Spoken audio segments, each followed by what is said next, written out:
হযরত ইসরাফিল আলাইহিস সালাতু ওয়াস সালাম যেদিন সিংহে ফুৎকার দিবেন, 7 আসমান ভেঙে চুরমার হয়ে যাবে। 7 আসমানের সব ফেরেশতাগুলো পৃথিবীর চতুর্দিকে দাঁড় হয়ে যাবে, যাতে পৃথিবীর কোনো বান্দা পালায়ন করতে না পারে, কোনো কাফের মুশরিক যাতে দুনিয়া থেকে পালায়ন করতে না পারে। কোনো কাফের মুশরিক যেন দুনিয়া থেকে পালায়ন করতে না পারে। পৃথিবীর চতুর্দিকে তারা দাঁড় হয়ে যাবে, তাদের হাতে লাঠি থাকবে, সেই লাঠি নিয়ে তারা দাঁড়িয়ে থাকবে। কোন কাফের মুশরিক যখন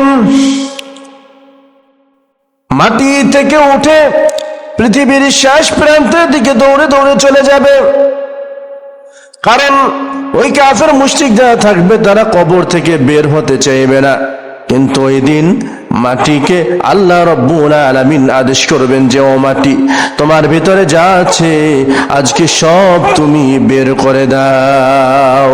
সব কিছু তোমার ভিতরে যা আছে, যত কিছু আছে, যত যা কিছু আছে, তুমি সব কিছু আজকে বের করে দিবে। আল্লাহ রাব্বুল আলামিন এই আদেশ করার পর ওই মাটি তার ভিতরে যা আছে সব কিছু বের করে দিবেন। ওই মাটির ভিতরে যত খনিজ পদার্থ আছে, যত যা কিছু আছে, মূল্যবান যা কিছুই আছে না কেন, ওই মাটিকে আল্লাহ রাব্বুল আলামিন আদেশ করার পর ওই মাটি সব কিছু দুনিয়াতে বের করে দিবে।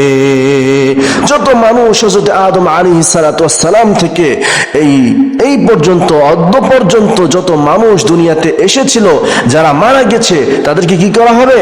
তাদের সবাই মাটি বের করে দিবে এবং মাটির ভিতরে যা আছে সেগুলোও মাটি বের করে দিবে।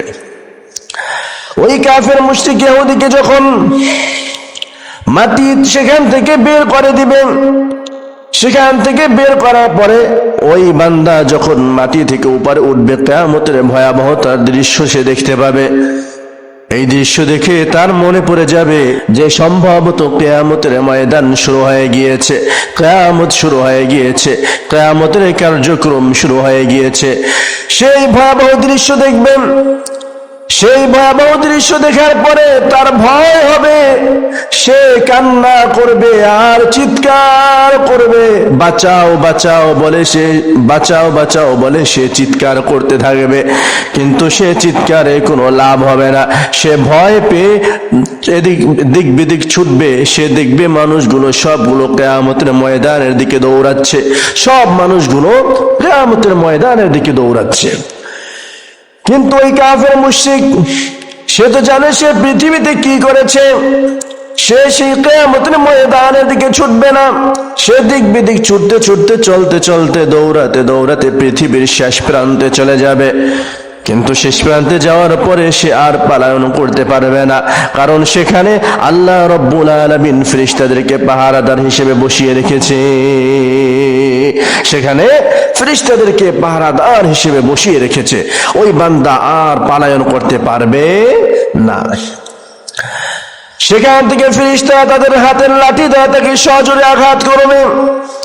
ওই বান্দা কিয়ামতের ময়দানে চলে যাবে। ওই বান্দা কিয়ামতের ময়দানে ছিটকে পড়ে যাবে। কিয়ামতের ময়দানে যাবার পরে কিয়ামতের ময়দানের ভয়াবহতা দেখে সে আবার দিক বিদিক ছুটবে। এভাবে করে মানুষগুলো ভয়ে কিয়ামতের দিন, কিয়ামতের ভয়াবহতা দেখে সে এক প্রান্ত থেকে অপর প্রান্তে দৌড়ে দৌড়ে চলে যাবে। কিন্তু সেখান থেকে আবার ফেরেশতারা তাকে আঘাত করবে, সজোরে আঘাত করবে। আঘাত করার পরে সে ছিটকে আবার কিয়ামতের ময়দানে চলে যাবে। এভাবে করে কোনো বান্দা কিয়ামতের দিন কখনোই সে পালাতে পারবে না।